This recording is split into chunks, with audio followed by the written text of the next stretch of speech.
بسم الله الرحمن الرحيم الرحمن علم القرآن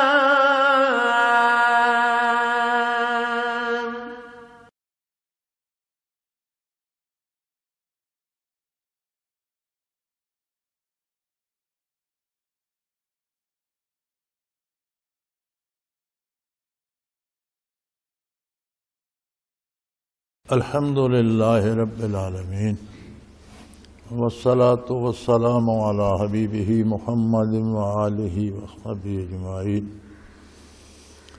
أعوذ بالله من الشيطان الرجيم. بسم الله الرحمن الرحيم. وربك الغفور ذو الرحمة لا يؤاخذهم بما كسبوا لعجل لهم العذاب بل لهم موعد لن يجدوا من دونه موئلا. وتلك القرى أهلكناهم لما ظلموا وجعلنا لمهلكهم موعدا. اللهم سبحانك لا علم لنا إلا ما علمتنا إنك أنت العليم الحكيم. مولاي صل وسلم دائما أبدا على حبیبک خیر الخلق کلہم. کفار کا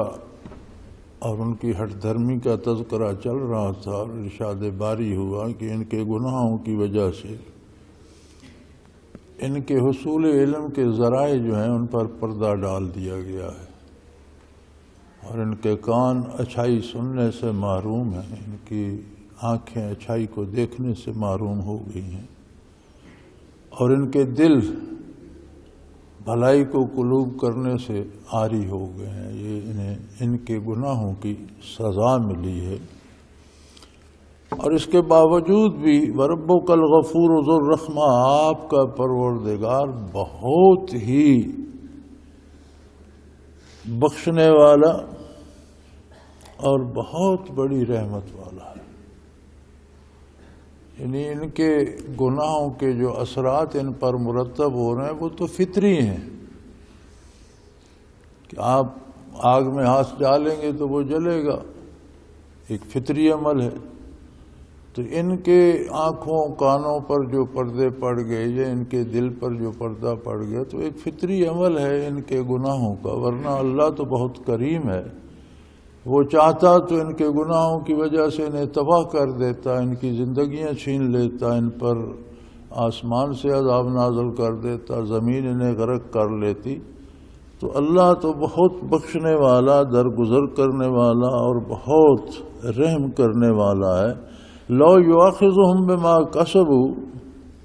لعجل لہم العذاب، اگر ان کے کردار اور ان کے اعمال پر گرفت کرتا تو ان پر عذاب آ چکا ہوتا، تباہ ہو چکے ہوتے. اور اللہ کا عذاب جب آتا ہے بل لہم موعد لن یجدوا من دونہ موئلا، لیکن اللہ نے تو ان کے لیے ایک وقت مقرر کر رکھا ہے، انہیں فرصت دے رکھی ہے. جب تک اللہ نے ان کی حیات مقرر کی ہے تب تک انہیں مہلت دے رکھی ہے. ہاں جب موت آئے گی، نامہ اعمال ختم ہو جائیں گے، دار العمل ختم ہو جائے گا، دار الجزا شروع ہوگا، تو پھر یہ کوئی بھاگنے کی جگہ نہیں پائیں گے، پھر سوائے عذاب کے انہیں کچھ نصیب نہیں ہوگا، پھر کوئی جائے پناہ نہیں ہوگی ان کے لیے کہ عذاب الہی سے بھاگ کر کہیں جائیں. اور یہ تو کفر پر اڑے ہوئے ہیں. وہ بارگاہ تو اتنی عالی ہے کہ اس کے بہت ہی مقرب بندوں سے اگر کوئی لغزش ہو جائے، حتیٰ کہ انبیاء علیہ السلام سے ان کی شان کے خلاف کوئی بات ہو جائے، یعنی جو منزل، جو مقام، جو مرتبہ نبی کا ہے اس سے کم تر کی کوئی بات ہو جائے تو اسے بھی خطا شمار کیا جاتا ہے. انبیاء علیہ السلام معصوم ہوتے ہیں، یہ خاصہ نبوت ہے. ہر نبی معصوم ہوتا ہے اور نبی سے گناہ نہیں ہوتا، فطرتاً گناہ کرتا ہی نہیں ہے نبی. اس کے باوجود نبی علیہ الصلوۃ والسلام کو ارشاد ہوا واستغفر لذنبک، اپنے گناہوں کی معافی طلب کریں،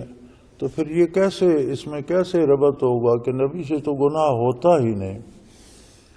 تو وہ بات جو آپ کی شان کے لائق نہ تھی، آپ کی شان سے کم تر درجے کی تھی، وہ صادر ہو گئی تو اسے قرآن نے گناہ کہہ دیا۔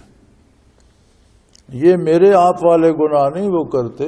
بلکہ ان کی شان کے لائق جو نبی کریم صلی اللہ علیہ وسلم پر جب سوال ہوا اصحاب کہف کے بارے، تو آپ نے فرمایا میں کل اس کا جواب دوں گا، تو 15 دن تک وہی نازل نہ ہوئی۔ وہ مذاق اڑائے مشرکین نے اور کفار نے، اور کہ وہ کہاں گیا آپ کا رب اور کہاں گئی آپ کی وحی، اور کافروں نے یہاں تک کہا کہ اب تو ان کے رب نے انہیں چھوڑ دیا ہے، اب وہ انہیں اس کا جواب نہیں سکھاتا۔ تو 15 دن بعد وحی نازل ہوئی اور فرمایا گیا کہ آپ نے یہ کیوں نہیں کہا تھا کہ اللہ نے چاہا تو کل جواب دوں گا، انشاءاللہ کہنا چاہیے تھا۔ تو وہ 15 دن کس کرب میں اور کس تکلیف میں اور کس طرح کافروں نے مذاق اڑائے اور کس میں گزرے، تو وہ ادنا سی اس بات پہ کہ آپ کی شان کے لائق تھا کہ اللہ نے چاہا تو میں کل جواب دوں گا، آپ یہ فرماتے۔ اور آئندہ آپ یاد رکھیے کہ جب بات ہو آئندہ کی تو ساتھ انشاءاللہ لگایا کیجئے۔ اسی طرح یہ تو کفر پہ جمے ہوئے ہیں، ان کا کیا حال ہوگا؟ اگر مقربین کا اس طرح سے محاسبہ ہوتا ہے تو یہ تو منکرین ہیں، ان کا کیا حال ہوگا؟ فرمایا اسی طرح دیکھ لیں وَإِذْ قَالَ مُوسَىٰ لِفَتَاهُ لَأَبْرَحَ حَتَّىٰ أَبْلُغَ مَجْمَعَ الْبَحْرَيْنِ وَأَمْضِيَ حُقْبًا۔ موسیٰ علیہ السلام کا واقعہ حدیث شریف میں، بخاری شریف میں، مسلم شریف میں حضور علیہ السلام نے ارشاد فرمایا کہ موسیٰ علیہ السلام سے کسی نے پوچھا کہ اس وقت دنیا میں کوئی آپ سے زیادہ جاننے والا بھی ہے؟ آپ نے فرمایا نہیں، سب سے زیادہ جاننے والا میں ہوں۔ بات تو آپ کی ٹھیک تھی، آپ اولو العزم رسول تھے، صاحب کتاب تھے، شرف ہم کلامی حاصل تھا رب العالمین سے، اب ان سے بڑا جاننے والا کون ہوگا؟ لیکن فرمایا اللہ کریم نے کہ آپ کو یہ بات زیب نہیں دیتی تھی، آپ کو معاملہ میرے سپرد کر دینا چاہیے تھا کہ اللہ ہی بہتر جانتا ہے، یا اللہ نے مجھے سب سے زیادہ علم دیا، آپ اس طرح کہہ دیتے، آپ نے یہ نہیں کہا۔ تو فرمایا کہ اب جائیں، میں نے ایک بندے کو جو نبی بھی نہیں ہے، ایک ولی اللہ ہے، دنیا میں زندہ نہیں ہے، رخصت ہو چکا ہے، اسے دیکھے میں نے اس کس قسم کے علوم دیے ہیں، کیا وہ آپ کے پاس ہیں؟ یہ تو میری تقسیم ہے، جس کو جو چاہتا ہوں دیتا ہوں۔ وَإِذْ قَالَ مُوسَىٰ لِفَتَاهُ لَأَبْرَحُ حَتَّىٰ أَبْلُغَ مَجْمَعَ الْبَحْرَيْنِ وَأَمْضِيَ حُقْبًا۔ فرمایا کہ اللہ نے مجھے حکم دیا ہے کہ مجمع البحرین میں، جہاں دو سمندر یا دو دریا ملتے ہیں، مجمع البحرین کہتے ہیں دو دریاؤں یا دو سمندروں کے ملنے کو، وہاں تشریف لے جائیں اور میرے ایک بندے سے ملیں اور دیکھیں کہ میں نے کس کس کو کیسے کیسے علوم عطا کیے ہیں۔ تو یوشع بن نون جو بعد میں خود نبی مبعوث ہو گئے، وہ آپ کے خادم کے طور پر آپ کے ساتھ تھے۔ تو موسیٰ علیہ السلام نے ان سے فرمایا کہ مجھے خواہ ساری زندگی چلنا پڑے، میں چلتا رہوں گا جب تک مجمع البحرین نہ پہنچ جاؤں۔ آج کل کی طرح کی سہولتیں تو تھیں نہیں، اور نہ سواریاں تھیں، نہ کوئی نقشے تھے، نہ کسی کو پتہ تھا۔ چنانچہ اللہ کی رہنمائی میں آپ چل نکلے، حضرت یوشع بن نون کو ساتھ لیا۔ اللہ کریم نے انہیں ایک نشانی عطا فرمائی کہ ان کے پاس ایک مچھلی تھی، اور ظاہر ہے مچھلی جب پانی سے باہر آتی ہے تو زندہ نہیں رہ سکتی، تو اللہ کریم نے فرمایا کہ جب مقررہ جگہ پر آپ پہنچیں گے تو یہ مچھلی زندہ ہو کر پانی میں چلی جائے گی اور میرے اس بندے کی نشاندہی بھی کرے گی۔ فلما بلغ مجمع بینہما نسی حوتہما فاتخذ سبیلہ فی البحر سربا، جب وہ مجمع البحران پر پہنچے تو موسیٰ علیہ السلام آرام کرنے کے لیے چٹان پر لیٹ گئے، ان میں اونگ آ گئی، آنکھ لگ گئی، مچھلی زندہ ہو کر پانی میں چلی گئی، اور صرف پانی میں نہیں گئی، جدھر چلتی گئی پانی میں ایک سرنگ بنتی گئی، راستہ بنتا گیا۔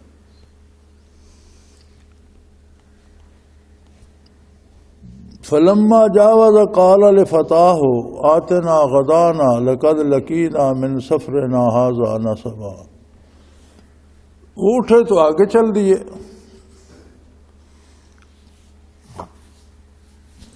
کافی سارا آگے جا کر انہوں نے حضرت یوشع سے کھانا مانگا، صبح کا کھانا مانگا،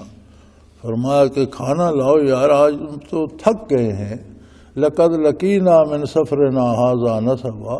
یہ چٹان سے آگے چلنے کے بعد جو سفر ہم نے کیا اس نے تو تھکا دیا ہے، پیچھے کتنے دنوں راتوں سے رات دن سفر کرتے آ رہے ہیں، تھکے نہیں ہیں، اس نے تو تھکا دیا۔ تو جب اس نے کھانا پیش کیا تو اسے یاد آیا، اس نے کہا جی وہ مچھلی جو تھی جب آپ چٹان پر آرام فرما رہے تھے تو وہ تو زندہ ہو کر پانی میں چلی گئی، اور نہ صرف پانی میں گئی بلکہ جہاں تک گئی ایک راستہ سرنگ سی پانی میں بنتی چلی گئی، اور مجھے آپ سے عرض کرنا یاد ہی نہیں رہا، مجھے شیطان نے بھلا دیا۔ قال ارأیت اذ اوینا الی الصخرۃ فانی نسیت الحوت وما انسانی الا الشیطان ان اذکرہ واتخذ سبیلہ فی البحر عجبا۔ انہوں نے عرض کی کہ جب آپ چٹان پر آرام فرما رہے تھے، جب ہم وہاں چٹان پر رکے تھے تو مچھلی تو زندہ ہو کر پانی میں چلی گئی، اور اس نے تو پانی میں ایک راستہ بنا دیا، سرنگ بنا دیا، مجھے یاد نہیں رہا کہ آپ کی خدمت میں عرض کروں، آپ اٹھے چل دیے، اور مجھے شیطان نے یہ بات بھلا دی۔ تو موسیٰ علیہ السلام کتنی دیر سے چل رہے تھے یہ تفصیل کسی نے نہیں بتائی، کتنے دن رات چلتے رہے، تو وہاں تک پہنچنے میں تو نہیں تھکے، وہاں سے آگے گئے تو تھکاوٹ محسوس ہوئی۔ تو مفسرین کرام لکھتے ہیں کہ جب تک بندہ حق پر رہتا ہے، سیدھے راستے پر رہتا ہے تو اس پر بوجھ نہیں پڑتے، جب حق سے ہٹتا ہے تو پھر بوجھ گھیر لیتے ہیں، پھر دنیاوی مصیبتیں، پریشانیاں، پھر فکر مندیاں، پھر بہت سی چیزیں آ جاتی ہیں، اور اگر راہ راست پر رہے تو اسے تھکاوٹ یعنی اس پر دنیاوی بوجھ نہیں آتے۔ تو چونکہ یہ بھی جہاں تک پہنچنا تھا وہاں سے آگے چلے تو اگلے سفر نے تھکا دیا، پچھلے میں جہاں تک منزل تھی آنا تھا وہاں تک تھکاوٹ محسوس نہیں ہوئی۔ تو اس وقت حضرت یوشع علیہ السلام نے عرض کی کہ جب آپ آرام فرما رہے تھے چٹان پر تو مچھلی تو زندہ ہو کر پانی میں چلی گئی، اور اس نے وہ راستہ بنا دیا پانی میں،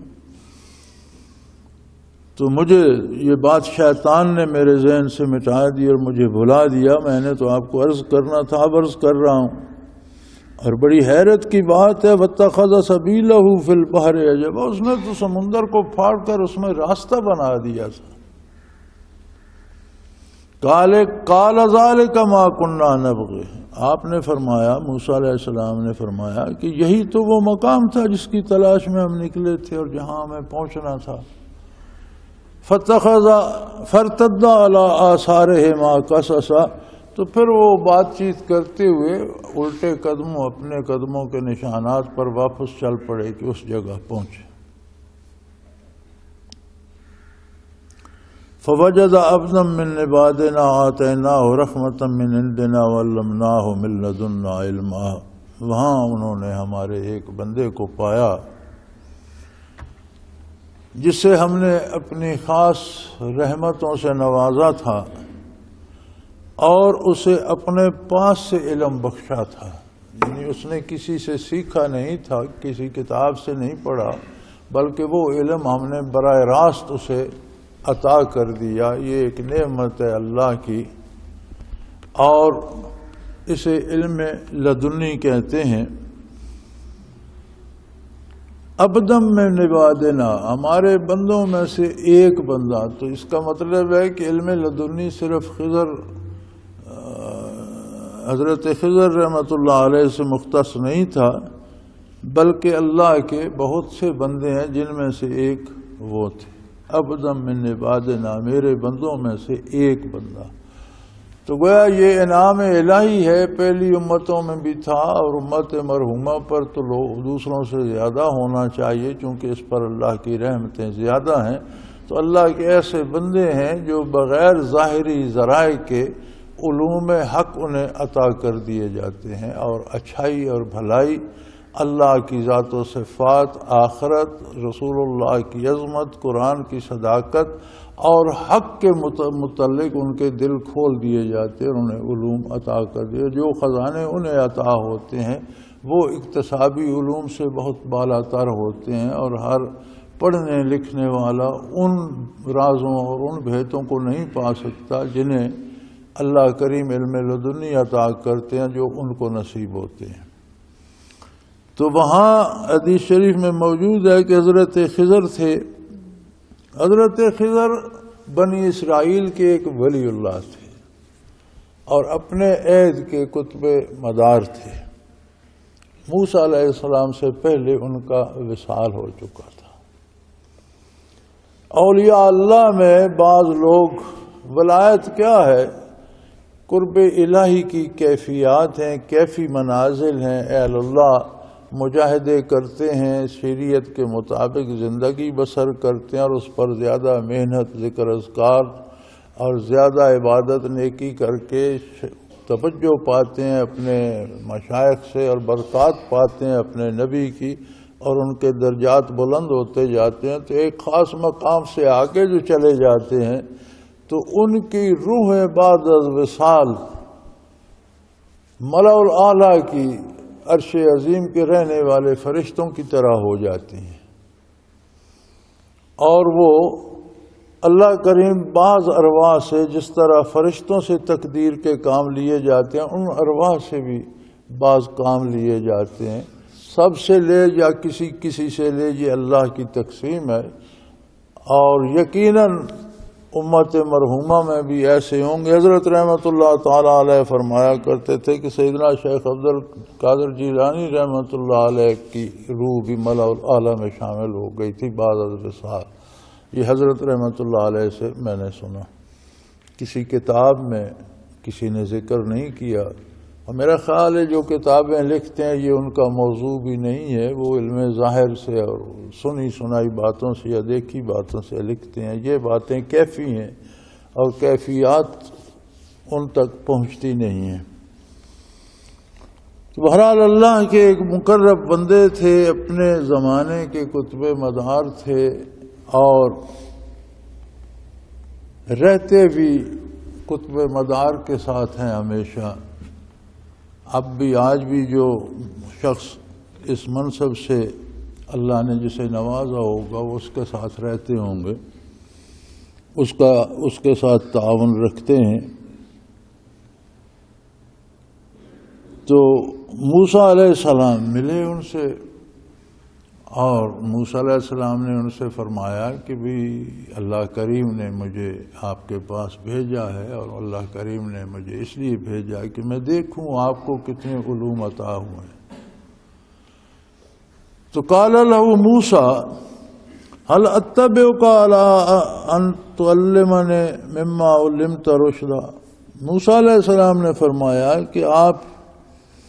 کیا میں آپ کے ساتھ کچھ روز رہ سکتا ہوں؟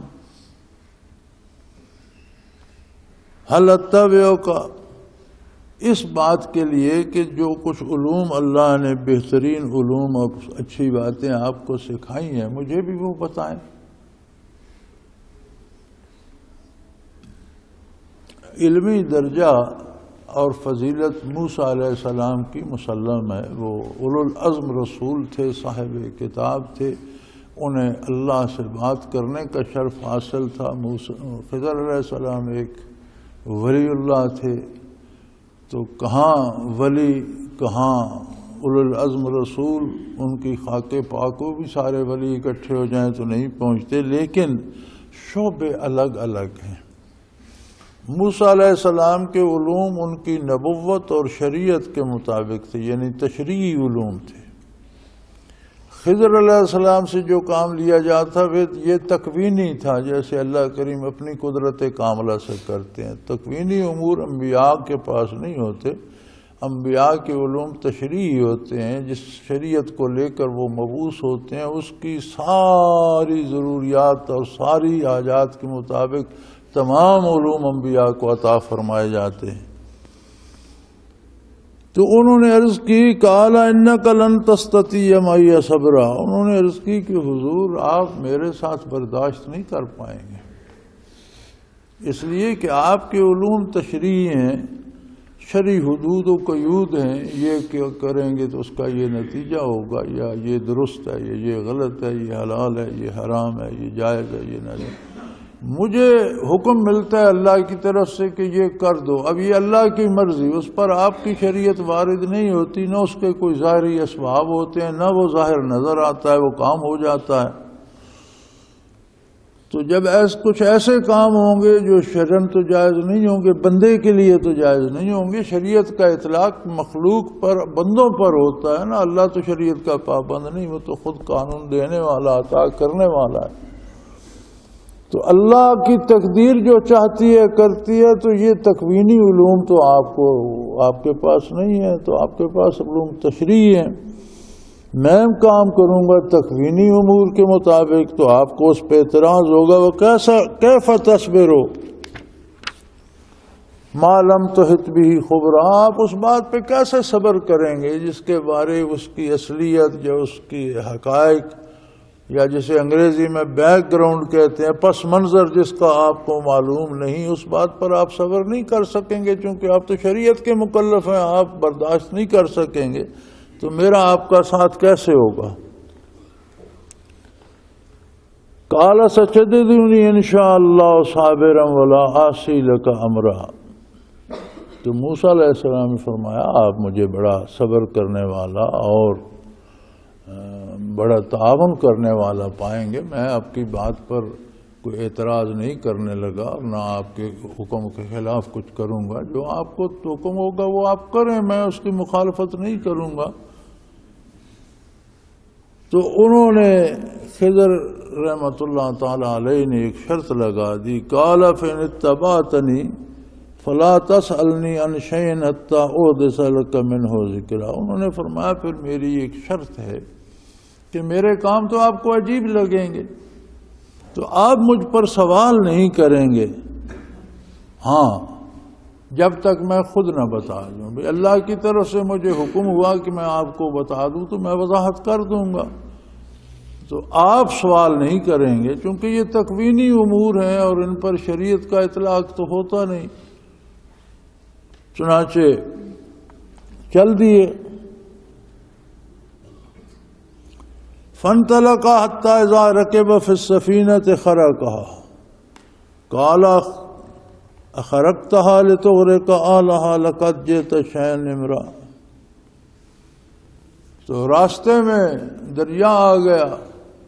کشتی کنارے کے ساتھ کھڑی تھی، خضر علیہ السلام بھی، خضر رحمۃ اللہ علیہ بھی تھے، موسیٰ علیہ السلام بھی تھے، تو کشتی میں سوار ہوئے، اگلے کنارے جانا تھا، تو کشتی والا جو تھا اس نے بڑی عزت کی، اس نے دیکھا کہ بہت نیک پارسا لوگ ہیں، نورانی چہرے ہیں، تو مفسرین کرام لکھتے ہیں کہ اس نے کرایہ بھی نہ لیا، اور اس نے کہا نہیں آپ تشریف لائیے، بڑی عزت سے کشتی میں بٹھا دیا کہ کرایہ دینے کے لیے اور سواریاں کافی ہیں آپ کا، میں یہی احترام کر سکتا ہوں، آپ کرایہ بھی نہ دیں، میں آپ کو پار لے چلوں گا۔ لیکن جب وہ کشتی چلی تو خضر علیہ السلام نے کشتی کو ایک طرف سے وہ اس میں بال ڈال دیا، چیر دی۔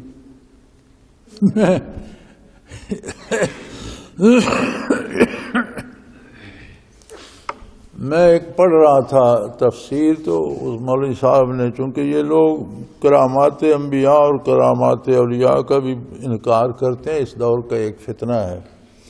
تو اس مولوی صاحب نے اس تفسیر میں، یا جو میں پڑھ رہا تھا ترجمہ تھا، تفصیل تھی اس میں، تو اس میں انہوں نے لکھا ہوا تھا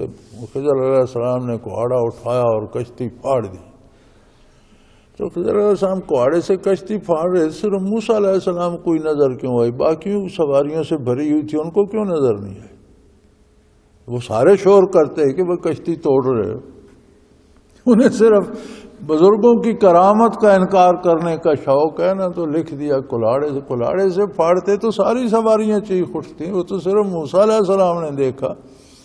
تو کرامتاً انہوں نے انگلی سے ہاتھ سے اشارہ کیا تو کشتی میں بال آ گیا، یہ نہیں کہ پھٹ کے الگ ہو گئے،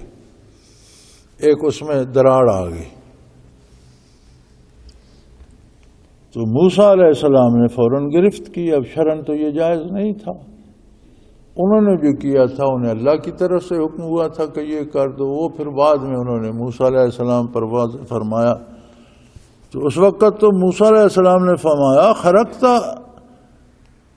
قالا خرقتها لتغرق اهلها لقد جئت شيئا امرا، بھی کمال کر دی آپ نے خضر، یہ کشتی والوں نے عزت کی، کرایہ بھی نہیں لیا، اتنی سواریاں اس میں بھری ہوئی ہیں، دریا کے درمیان میں ہے، آپ نے اس میں بال دے دیا، اس سے پانی آ جائے کشتی ڈوب جائے گی، تو یہ آپ نے ان کے احسان کا کیا بدلہ چکایا؟ قال الم قل لك انك لن تستطيع معي صبرا، تو خضر علیہ السلام نے یاد کرایا کہ میں نے تو پہلے عرض کیا تھا کہ آپ میرے ساتھ صبر نہیں کر سکے، آپ کے پاس شریعت کے علوم ہے، شرعاً تو یہ ناجائز ہے، لیکن مجھے اللہ کی طرف سے حکم ہوا، اللہ تو قادر ہے، جو چاہتا ہے وہ کرتا ہے، اس کے کام میں کیا بہتری ہے وہ مخلوق کے لیے بہتر ہی کرتا ہے، یہ تو مجھے بھی خبر نہیں، جب اللہ بتائے گا تو پتہ چلے گا، لیکن مجھے تو حکم ہوا کہ اسے پھاڑ دو، میں نے پھاڑ دی، اب آگے کیا ہوگا دیکھتے ہیں۔ قال لا تؤاخذنی بما نسیت ولا ترہقنی من امری عسرا، تو موسیٰ علیہ السلام نے فرمایا یار مجھ سے بھول ہو گئی، مجھے وہ وعدہ یاد نہیں رہا، میں نے آپ کا کام دیکھا تو میں بے قرار ہو گیا کہ یہ تو شرعاً درست نہیں ہے، تو یہ آپ درگزر کریں تو آئندہ میں برداشت کروں گا، تو ابھی آپ درگزر کریں اور مجھے اپنے ساتھ چلنے دیں۔ لا تؤاخذنی بما نسیت، یہ جو بات جو میں بھول گیا ہوں، مجھ سے بھول ہو گئی ہے، اس پر گرفت نہ کریں اور کوئی مجھ پر آزمائش یا مشکل نہ ڈالیں، مجھے اپنے سے جدا نہ کریں، مجھے ساتھ رہنے۔ فانطلقا، پھر چل پڑے، حتیٰ اذا لقی غلاما فقتلہ، حتیٰ کہ ایک بچہ ملا راستے میں، انہیں کھیل کود رہا تھا، تو خضر علیہ السلام نے اسے بھی خرق عادت کے طور پر قتل کر دیا، کوئی اشارہ کیا ہوگا یا کچھ کیا تو وہ بچہ مر گیا۔ موسیٰ علیہ السلام فوراً پھر گرفت پر آگے، فرمایا قالا قتلت نفسا زکیۃ بغیر نفس، ایک معصوم اور بے گناہ بچے کو آپ نے بغیر کسی وجہ کے، بغیر کسی جواز کے قتل کر دیا۔ لقد جئت شیئا نکرا، آپ نے تو بہت بڑی بے جا حرکت کی ہے، آپ کے تو چلو کشتی میں بال دیا تھا، وہ کنارے تو لگ گئی، بندے بچ گئے، تو یہ تو آپ نے قتل ہی کر دیا، یہ آپ نے کیا کیا؟ ایک معصوم بچہ، چلو کوئی بڑا بندہ ہوتا تو میری سمجھ میں آتی کہ اس کے کوئی گناہ ہوں گے، کوئی جرم ہوگا، کسی کو اس نے قتل کیا ہوگا، یہ واجب القتل، یہ تو معصوم بچہ کھیل رہا تھا، آپ نے اسے قتل کر دیا، یہ تو بڑی عجیب حرکت کی آپ نے۔ تو حضرت خضر نے پھر عرض کی قال الم قل لك انك لن تستطيع معي صبرا، میں نے آپ سے عرض کیا نہیں تھا کہ آپ میرے ساتھ نہ رہیں، میری باتوں پہ آپ برداشت نہیں کر پائیں گے، آپ سے صبر نہیں ہوگا۔ تو موسیٰ علیہ السلام کو پھر وعدہ یاد آ گیا کہ میں نے وعدہ تو کیا تھا کہ پوچھوں گا نہیں، دیکھتا جاؤں گا، لیکن تمہاری باتیں عجیب و غریب ہیں۔ قال ان سألتك عن شيء بعدها فلا تصاحبني قد بلغت من لدني عذرا، موسیٰ علیہ السلام نے فرمایا کہ اس کے بعد بہت ہو گئی، اب اگر کسی تمہاری کام پر یا کسی بات پر میں گرفت کروں اور تم پر سوال کروں تو پھر آپ مجھے اپنے آپ سے الگ کر دیجیے گا، پھر فلا تصاحبنی، مجھے اپنے ساتھ بے شک نہ رکھیں، قد بلغت من لدنی عذرا، بہت سے میری طرف سے عذر انتہا کو پہنچ چکے، معذرتیں میں کر چکا ہوں، تیسری بار بھی اگر میں یہ کروں اور آپ سے سوال کروں تو پھر آپ مجھے الگ کر دیجئے گا، مجھے اپنے ساتھ نہیں رکھیے گا۔ چنانچہ پھر چل پڑے، فانطلقا، پھر روانہ ہو گئے، آگے چل پڑے، حتی اذا آتیا اہل قریۃ استطعما اہلہا فابوا ان یضیفوہما فوجد، تو وہاں سے چلے تو ایک گاؤں میں پہنچے اور بھوک لگ رہی تھی، گاؤں والوں سے کھانا طلب کیا، فابوا ان یضیفوہما، تو انہوں نے انکار کر دیا کہ کوئی کھانا وانا نہیں ہے، کوئی ایسا عجیب گاؤں تھا کہ انہوں نے انکار کر دیا۔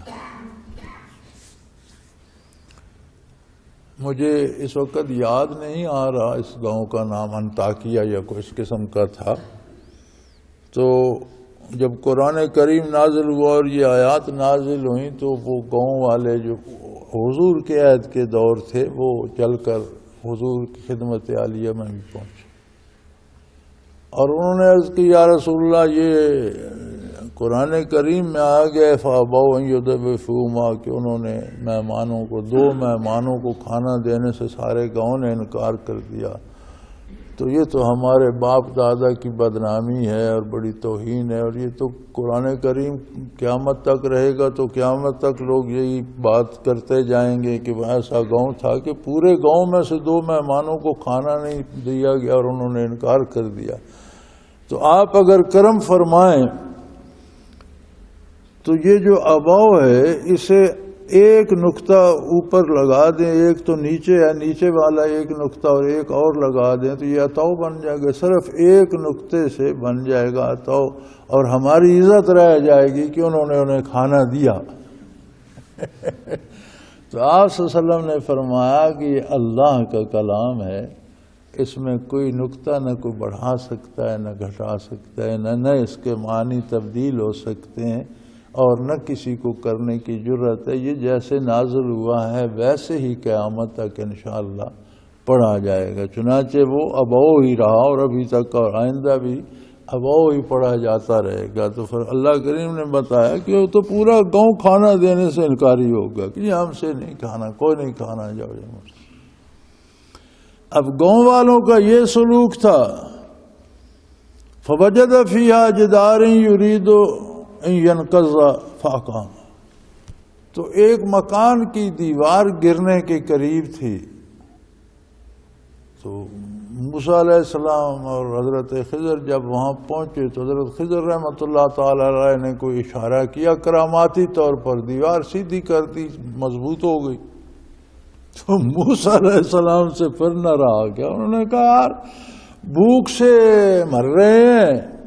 یہ گاؤں والے ایسے ہیں کہ انہوں نے کھانا دینے سے انکار کر دیا، تو آپ کو اتنا شوق تھا دیواریں مرمت کرنے کا تو اس پر اجرت ہی لے لیتے تو کھانا تو مل جاتا،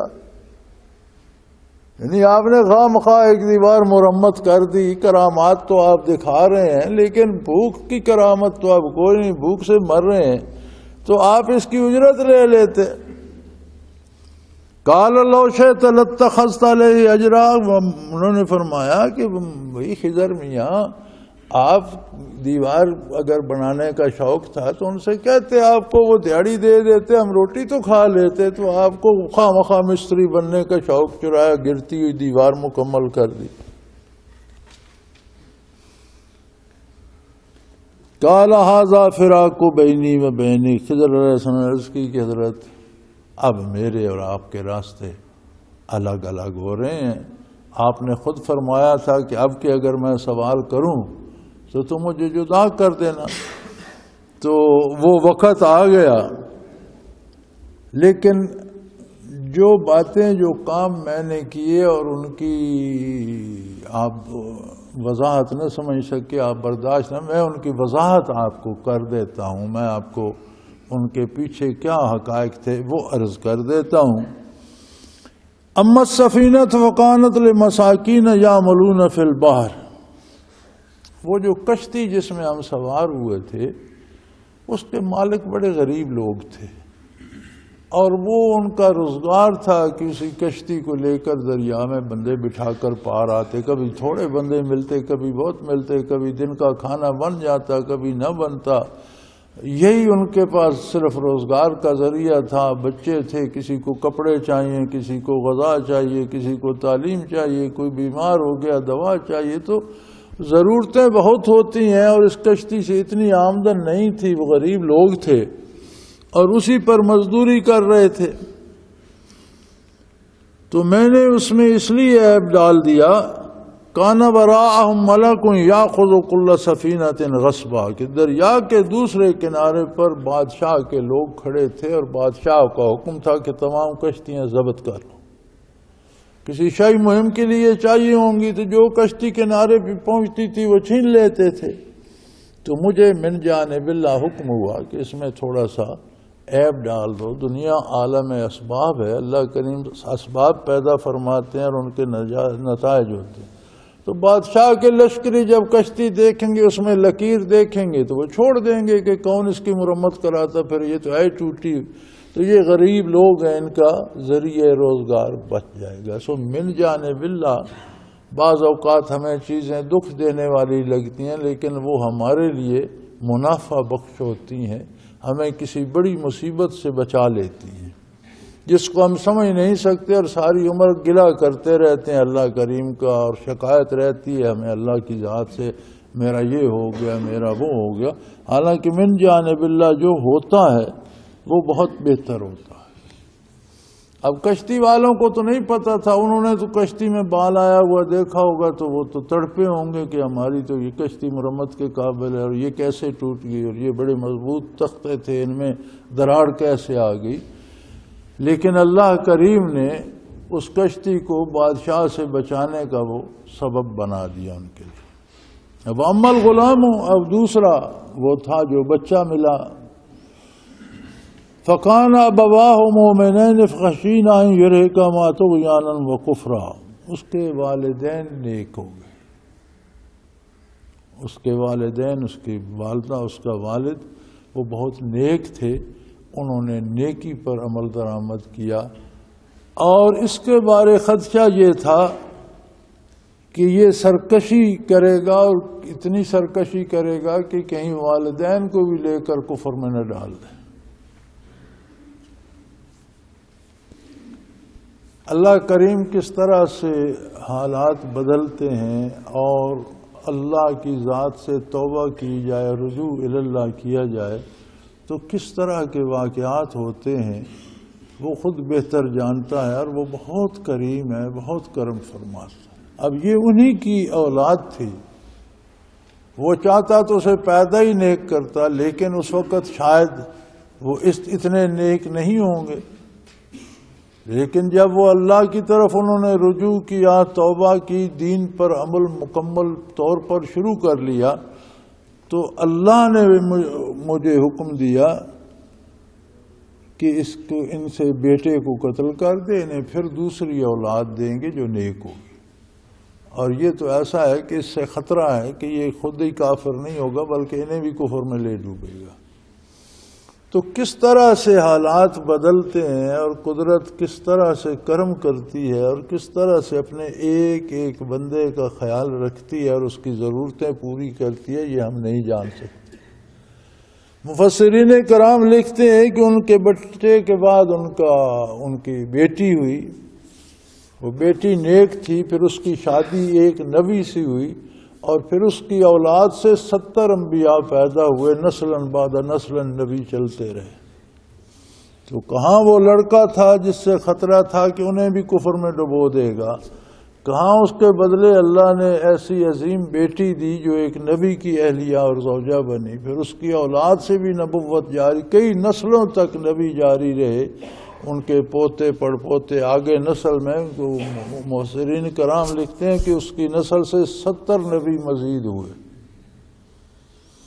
تو اللہ کریم کس طرح کرم فرماتے ہیں. اور موسیٰ علیہ السلام کو حضرت خضر نے عرض کر دی کہ دیکھنے میں کیا ہوتا ہے, اور اس کے پیچھے کیا ہوتا ہے, اور اس کے نتائج کیا ہوتے ہیں. تو ہوا یہ کہ اس بچے, جب ان کا وہ بچہ ہوا تو شاید وہ نیکی کے اس مقام پر نہیں تھے, بچے میں وہ نیکی نہیں آئی. لیکن جب انہوں نے رجوع اللہ کر لیا، توبہ کر لی، تو اللہ کریم نے وہ بچہ واپس لے لیا اور انہیں نیک بیٹی عطا کر دی۔ تو مجھے تو حکم ہوا فخشینا یرہقہما طغیانا، کو خطرہ یہ تھا کہ یہ بیٹا اس قدر سرکش ہوگا کہ ان کا ایمان بھی ضائع نہ کر دے اور انہیں بھی کفر اور سرکشی میں نہ لے ڈوبے۔ فَأَرَدْنَا أَن يُبْدِلَهُمَا رَبُّهُمَا خَيْرًا مِّنْهُ وَزَكَاةً وَأَقْرَبَ رُحْمًا، تو اللہ کریم نے، پروردگار عالم نے ان کے لیے خیر کا ارادہ فرمایا اور انہیں اس سے بہتر اولاد دے دی جو نیک بھی تھی، بہترین، اور ماں باپ سے محبت کرنے والی بھی تھی۔ یہ بھی بڑی عجیب بات ہے کہ ہم پسند تو بچوں کو کرتے ہیں، لڑکوں کو کرتے ہیں، اور اللہ نے لڑکی دے کر احسان فرمایا کہ یہ بڑی ماں باپ کے سے محبت کرنے والی۔ دیکھا جائے تو بڑھاپے میں جو خدمت بیٹیاں کر سکتی ہیں وہ بیٹے نہیں کر سکتے۔ بیٹا چاہے بھی فرما بردار بھی ہو تو سارا دن مزدوری کرے گا، ملازمت پہ جائے گا، نوکری کرے گا، ملک میں ہوگا، ملک سے باہر ہوگا، زیادہ سے زیادہ پیسے دے سکے گا، غریب کیا کرے گا۔ لیکن بچیاں گھروں میں موجود ہوتی ہیں، چھوٹی چھوٹی ضروریات ماں باپ کی، دوا دارو، کھانا پینا، وقت پر کھانا دینا، وقت پر لباس تبدیل کرانا، دبا دینا، سر دبا رہی ہیں، پاؤں دبا رہی ہیں، تو زیادہ خدمت بڑھاپے میں بچیاں کرتی ہیں۔ یہ ایک عجیب قدرت کا نظام ہے۔ بچے اچھے بھی ہوں، صالح بھی ہوں، نیک بھی ہوں، ان کے پاس فرصت نہیں ہوتی۔ ان کا کام ایسا ہوتا ہے کہ وہ سارا دن مزدوری کریں، باہر ملکوں میں چلے جائیں، کہیں سے کما کر لائیں۔ تو اللہ کریم نے فرمایا کہ ہم نے ان پر احسان فرمایا کہ وہ بیٹا جس سے خطرہ تھا کہ ان کا ایمان بھی نہ لے ڈوبے وہ لے لیا، اور ایک نیک محبت کرنے والی اور بہت سی خدمت کرنے والی بیٹی انہیں عطا کر دی۔ تیسری بات تھی دیوار مرمت کرنے کی، تو فرمایا وَأَمَّا الْجِدَارُ فَكَانَ لِغُلَامَيْنِ يَتِيمَيْنِ فِي الْمَدِينَةِ، یہ جو مکان ہے اور جو دیوار میں نے درست کی، یہ دو بچے ہیں جن کے گھر ہے اور وہ یتیم ہیں۔ یہاں ہر ایک کو شوق ہوتا ہے جی میرا باپ مر گیا، ماں مر گئی، میں یتیم ہوں۔ یتیم ہوتے ہیں نابالغ بچے۔ بالغ کو اگر یتیم بنائیں گے تو ساری دنیا یتیم ہے، پھر ساری عمر تو والدین ساتھ نہیں بیٹھے رہتے۔ یتیم کا اطلاق ہوتا ہے بلوغت سے پہلے، نابالغ بچوں کے اگر والدین مر جائیں تو انہیں یتیم کہتے ہیں۔ بلوغت کے بعد ہر ایک پر اطلاق نہیں ہوتا۔ یہاں آتے ہیں سفید ریش بھی جی میں یتیم ہوں۔ یتیم معصوم بچے ہوتے ہیں، بلوغت سے پہلے جو بچے ہوتے ہیں۔ تو دو چھوٹے بچے ہیں، یہ ان کا گھر ہے، اور کان تحتہ کنز لہما، اور اس دیوار کے نیچے ان کے والد نے ان کے لیے خزانہ رکھ دیا تھا۔ اس کے پاس کچھ دولت تھی، سرمایہ تھا، وہ اس نے اس دیوار کے نیچے دبا دیا تھا۔ اب اگر یہ دیوار گرتی تو وہ کھل جاتا، لوگ اٹھا، یہ تو معصوم بچے ہیں جن وارثوں کے زیر سایہ ہیں، وہی اٹھا لیتے، گاؤں کے کوئی چور چکے اٹھا لیتے۔ فَأَرَادَ رَبُّكَ أَن يَبْلُغَا أَشُدَّهُمَا وَيَسْتَخْرِجَا كَنزَهُمَا، اور آپ کے پروردگار کو تو یہ بات پسند تھی کہ یہ جب جوان ہوں تو اپنا خزانہ خود نکالیں۔ رحمتاً من ربک، یہ تمہارے پروردگار کی رحمت اور اس کا کرم ہے۔ یعنی آپ دیکھیں اللہ کریم کی اطاعت اور نیکی کا کتنا اللہ کے نزدیک درجہ ہے کہ وہ بندہ نیک تھا، اس کے والدین ماں باپ نیک تھے، انہوں نے حلال اور جائز دولت کمائی اور وہ ان کے لیے دیوار کے نیچے دفن کی بچوں کے لیے۔ تو بچے اب چھوٹے رہ گئے، وہ دونوں فوت ہو گئے۔ تو اگر دیوار گرتی تو اس کا مطلب ہے کہ جو لوگ اللہ کی اطاعت کرتے ہیں یا اہل اللہ جنہیں ہم ولی اللہ کہتے ہیں، اللہ ان کے مرنے کے بعد بھی ان کی اولادوں کو بھی دنیاوی مفادات پہنچاتا رہتا ہے، اور اگر نیک ہوں تو اخروی مفادات بھی دوسروں کی نسبت زیادہ حاصل کر لیتے ہیں۔ لیکن جیسے بھی ہوں نیک والدین کا اور بزرگوں کا فیضان جاری رہتا ہے اور پیچھے اولاد کو بھی پہنچتا ہے۔ فرمایا یہ 2 یتیم بچوں کی دیوار تھی اور اس کے نیچے خزانہ چھپا ہوا تھا، اور ان کا باپ بہت نیک تھا۔ وَكَانَ أَبُوهُمَا صَالِحًا، ان کا باپ ولی اللہ تھا، بہت نیک تھا، اللہ کریم کا بندہ تھا، اللہ کا قرب اسے حاصل تھا۔ فَأَرَادَ رَبُّكَ أَن يَبْلُغَا أَشُدَّهُمَا وَيَسْتَخْرِجَا كَنزَهُمَا، تو اللہ کریم کو یہ بات پسند تھی کہ وہ خود جوان ہوں، اس قابل ہوں کہ مکان ادھیڑیں، دیواریں گرائیں، جی نیا بنائیں گے، نیچے سے خزانہ نکل آئے وہ خود نکالیں، ان کے اپنے کام آئے۔ رحمتم من ربک، آپ کے پروردگار کی رحمت کے مختلف موضوع ہیں، مختلف پہلو ہیں، مختلف انداز ہیں، تو یہ اس کا بہت بڑا کرم تھا، اس کی بہت بڑی رحمت تھی۔ وما فعلتہ عن امری، اور یہ بھی میں عرض کر دوں کہ اللہ کے نبی یہ میں نے اپنی مرضی سے نہیں کیا، یہ میرا کام نہیں ہے کہ میں فیصلہ کروں کہ یہ بندہ نیک ہے یا بد ہے، یہ کشتی سلامت رہے یا پھٹ جائے، یا یہ دیوار گرے یا نہ گرے بنا دوں، یہ میرا کام نہیں ہے، نہ میں جانتا ہوں، اور میں نے اپنی مرضی سے نہیں کیا۔ اللہ نے حکم دیا یہ کر دو، مجھے توفیق دی کرنے کی، میں نے وہ کر دیا۔ لیکن اللہ کریم کے نزدیک ان کے پیچھے اور ان کے پس پردہ کیا حقائق تھے، تو وہ میں نے آپ سے عرض کر دیے کہ تینوں باتیں بظاہر بڑی عجیب لگیں کہ ان کا نقصان ہوا، لیکن وہ تینوں ان کے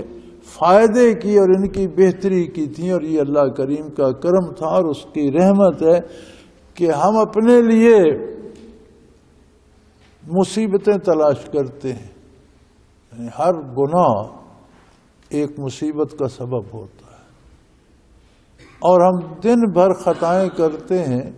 اللہ کریم فرماتا ہے یہ میرا کرم ہے کہ میں تمہیں بچائے رکھتا ہوں، ورنہ کام کا نتیجہ اگر سامنے آتا تم کب کے تباہ ہو چکے ہوتے، مر مٹ چکے ہوتے، تم پر عذاب آ چکے ہوتے۔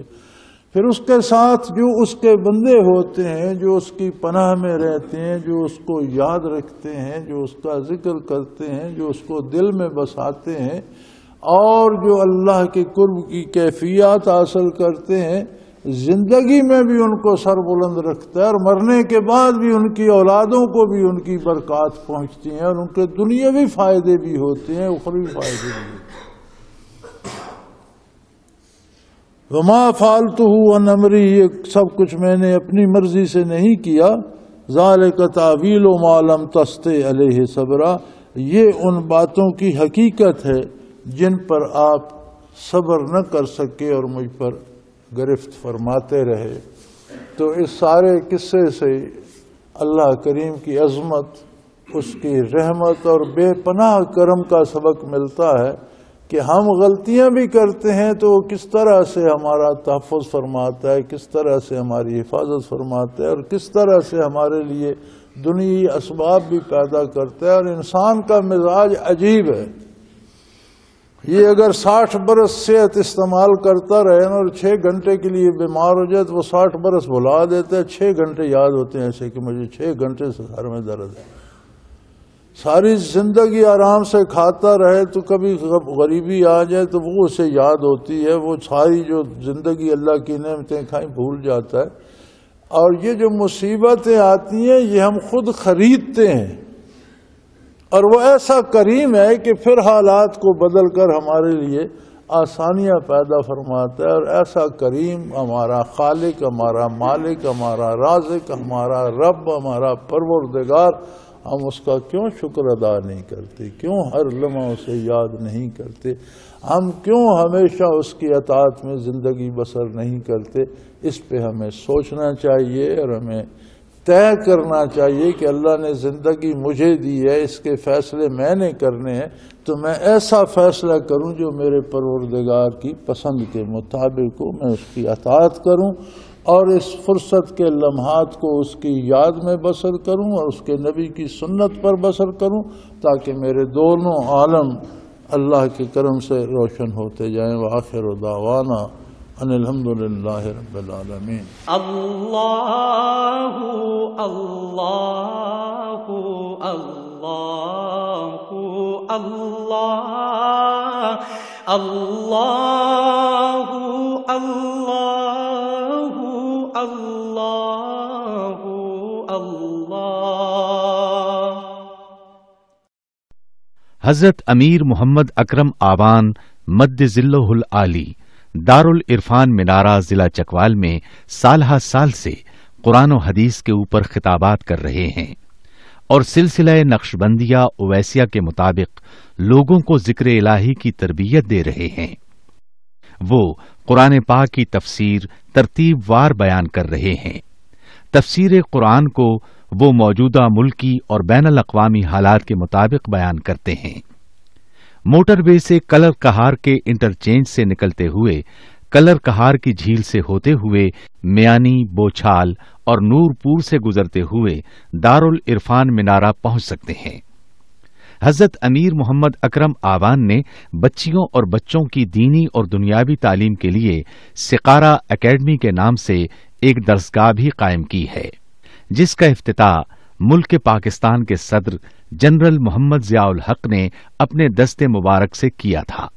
وہ تمام احباب جو اسلام کی طلب رکھتے ہیں ان سے گزارش ہے کہ دارالعرفان منارہ ضلع چکوال میں امیر محمد اکرم آوان صاحب کے خطابات سے مستفید ہوں۔ وہ ہر جمعے کو نماز سے پہلے بیان فرماتے ہیں۔ ہر ماہ کی پہلی اتوار کو ماہانہ اجتماع ہوتا ہے جس میں آپ خصوصی خطاب فرماتے ہیں اور پاکستان کے چاروں صوبوں سے احباب اس اجتماع میں شرکت کرتے ہیں۔ اس کے علاوہ یہاں سال میں 2 مرکزی اجتماعات بھی ہوتے ہیں، ایک رمضان المبارک میں اعتکاف کا اجتماع اور دوسرا جولائی اور اگست میں 40 دن کا اجتماع ہوتا ہے جس میں روحانی تربیت کی جاتی ہے۔ اپنا خون سیماب دے کر اتنا ہم کر جائیں گے، نام آقا کا چمن میں پھر رقم کر جائیں گے۔